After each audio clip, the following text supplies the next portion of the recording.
Hi, நான் உங்கள் ஞானபாட்டி. இது இந்த முனி கதையில் 2வது பாகம். இவங்க ஊர்லேருந்து வந்திருக்காங்க. ஊர்லேருந்து அந்த இரும்பு பெட்டியை தூக்கிக்கிட்டு நேராக ஊருக்கு வந்திருக்காங்க. இது என்ன பண்ணிவிட்டு இந்த முனி வந்து அந்த இரும்பு பெட்டியிலே எங்கள் தாத்தா வச்சுருந்தார்ல, அந்த முக்கில் கொண்டு ஃபஸ்ட்டில் வச்ச பெட்டி தான், அதுலேயே அது செட்டில் ஆகிட்டு அந்த பெட்டிக்குள்ளேருந்தே இங்கே வந்தாச்சு. இங்கே கொழும்புலேருந்து எங்கள் ஊருக்கு வந்தாச்சு. இங்கே எங்கள் ஆச்சி ஊருக்கு வந்தாச்சு. நேராக வந்து என்ன செஞ்சிருக்காரு தாத்தா, நேராக கொண்டு வந்து பெட்டியை கொண்டு எங்கள் வீட்டில், அதாவது இப்போ ஓடு போட்ட வீடு, நல்லா உயர்ந்த வீடு, அதில் 4-5 படி போட்டிருப்பாங்க. அப்போவுமே நாங்கள் இருக்கும்போது அந்த வீடு இருந்துச்சு. இப்போவும் இருக்குது. இப்போ வந்து இடித்து கட்டிட்டாவ. நாங்கள் பொம்பளை பிள்ளைலாம் இருக்கும் வரைக்கும் அந்த எங்கள் தாத்தா பழைய வீடு தான், அந்த வீடு தான் இருந்துச்சு. 5 படி ஏறணும், மேலே ஏறி தான் போகணும். அவ்வளோ உயரமாக கட்டியிருப்பார் எங்கள் தாத்தா. அப்போ அந்த வீட்டில் கொண்டு அந்த பெட்டியை கொண்டு ஒரு முக்கில் வச்சுட்டு நல்லா இருந்திருக்கான்னு வைங்களேன். ரொம்ப நாள் இருந்திருக்கா. அதுக்கப்புறம் பொண்டாட்டியை கட்டிட்டு இப்படி 1 வருஷம் 1.5 வருஷம் நீ போக வேண்டாம் அப்படின்னு சொல்லி எங்கள் அம்மா வந்து சொல்ல, எங்கள் ஆச்சியும் நீங்கள் போக வேண்டாம், இங்கே சம்பாதிங்க, இங்கே எங்கேயாவது வேலைக்கு போங்க அப்படி இப்படின்னு இவைய சொல்ல, இப்படியே எங்கள் தாத்தா நாங்கள் போவேன் அப்படி இப்படின்ட்டு இப்படியே இருந்திருக்காங்க. ஏன்னா அங்கே சுதந்திரமாக இருக்கலாம். இங்கே வந்து பொண்டாட்டி அங்கே போகக்கூடாது, இங்கே போகக்கூடாது, குடிக்கக்கூடாது, வைக்கக்கூடாதுன்னு சொல்லுவாள். அங்கே இருந்தால் நம்மளை யாரும் கேட்பார் இல்லைன்னு எங்கள் தாத்தாவுக்கு ஒரு நினப்பு. சரி பார்த்துக்கலாம் அப்படின்னு சொல்லிட்டு இருந்திருக்காங்க. இருந்தால் எங்கள் ஆச்சி வந்து இதில் வேறு இவ 2 பேரும் அந்த வீட்டுக்குள்ளே, அந்த வீட்டுக்குள்ளே எங்கள் ஆச்சியும் எங்கள் தாத்தாவும் கட்டில் படுத்திருப்பாங்களாம். அப்போ வந்து நார்கட்டில், இங்கே வந்து நார்கட்டில் படுத்திருப்பாங்களாம். படுத்து ஒரு உறக்கம் கூட உறங்கியிருக்க மாட்டாங்களாம். உறங்கிட்டு இருக்கும்போதே கட்டில் அப்படியே புரட்டி விட்டுருமா. 2 பேரும் கீழே புத்துன்னு விழுந்துருவாங்களாம். ஒருத்தருக்கு மேலே ஒருத்தராக விழுந்து கட்டில் வந்து மேலே 4 காலையும் மேலே தூக்கிட்டு அப்படியே கீழே போட்டு அமுக்கிட்டு கிடக்குமா. வித்தியாசமாக கிடக்குமா.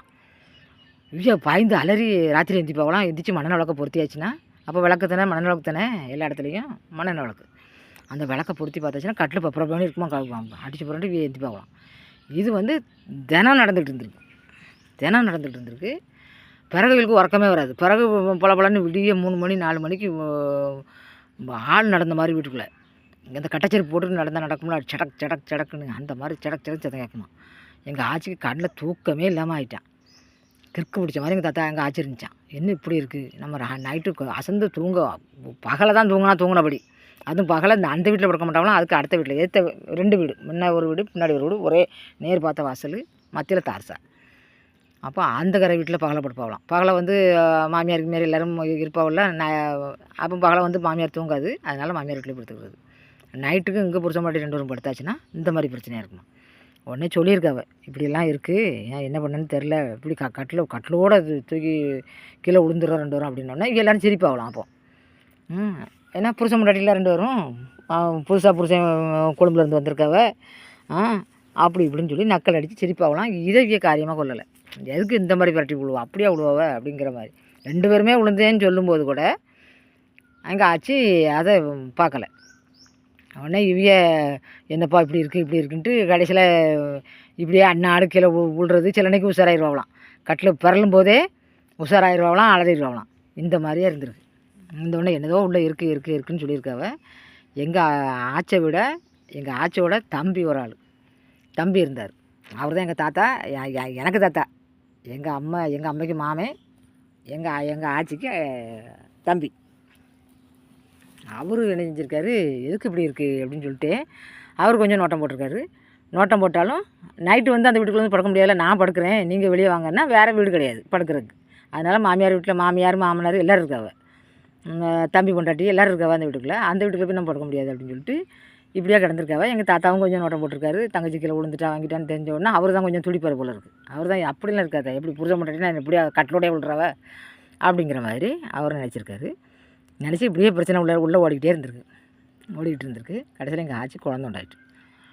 எங்கள் ஆச்சி குழந்தை உண்டானா இனிமேல் கட்டில் போட்டு படுக்க வேண்டாம், கட்டில் தானே கீழே தள்ளி போடுது அப்படின்னு சொல்லி தரையில் படுத்துருக்காரு. தரையில் 2 பேரும் படுத்தா எங்கள் ஆச்சி காலை பிடிச்சி இழுத்து கொண்டு எங்கள் தாத்தா மூஞ்சியில் கொண்டு போட்டுருமா. இங்கே மரம் பிரட்டி கொண்டு போட்டுருமா. எங்கள் தாத்தா மூஞ்சியில் கிடக்குமா, கால் உறங்கி முடிச்சு பார்த்தாருன்னா மூஞ்சியில் கொண்டு காலை போட்டு போகலாம். என்னெல்லாம் இப்படி போட்டு படுக்க அப்படின்னு சொன்னால், உறக்கத்தில் வந்துட்டேன் போலப்பா அப்படி இப்படின்னு சொல்லி இப்படி ரொம்ப பண்ணியிருக்கு. இருந்தாலும் எங்கள் தாத்தா காலை பிடிச்சி கொண்டு இழுத்து இந்த கொண்டு போட்டுருமா. எங்கள் தாத்தா நான் குடிவீதியில், ஏன்னா பொண்டாடி அம்மாவுக்கு தெரியாமல் பொண்டாடிட்டு மட்டும் சொல்லிவிட்டு கொஞ்சம் குடிப்பார் போல இருக்குது. குடிவீதியில் போட்டேன் போலம்மா அப்படின்னு போகிறான். உடனே என்னப்பா நான் இப்படி உண்டாயிருக்கேன், எனக்கு வயிற்றுல கால் பற்றக்கூடாது அப்படி இப்படின்னு சொல்லி கிடந்திருக்காவ. ஒன்று இங்கே உருட்டி விடுவோம், இல்லைன்னா அங்கே உருட்டி விடுவோம், எங்கேயாவது ஒரு வரைக்கும் உருட்டி அந்த வீட்டுக்குள்ளே கடந்து 2 வரைக்கும் புனைகள் தான் அடிக்குமா. என்ன நடக்குன்னே தெரியாமல் இருந்திருக்கு. கடைசியில் எங்கள் ஆச்சிக்கு வயிறும் பெருசாகிடுச்சு. பெருசானோடனே இனிமேல் வீட்டை மாற்றி பார்ப்போம் அப்படின்னு சொல்லி, இனிமேல் இதில் பிறக்கக்கூடாது, ஏதாவது நமக்கு பிரச்சனை ஆகிடக்கூடாது அப்படின்னு சொல்லி வீட்டை மாற்றிருக்காங்க. அடுத்த வீடியோவில் போடுற மக்களே.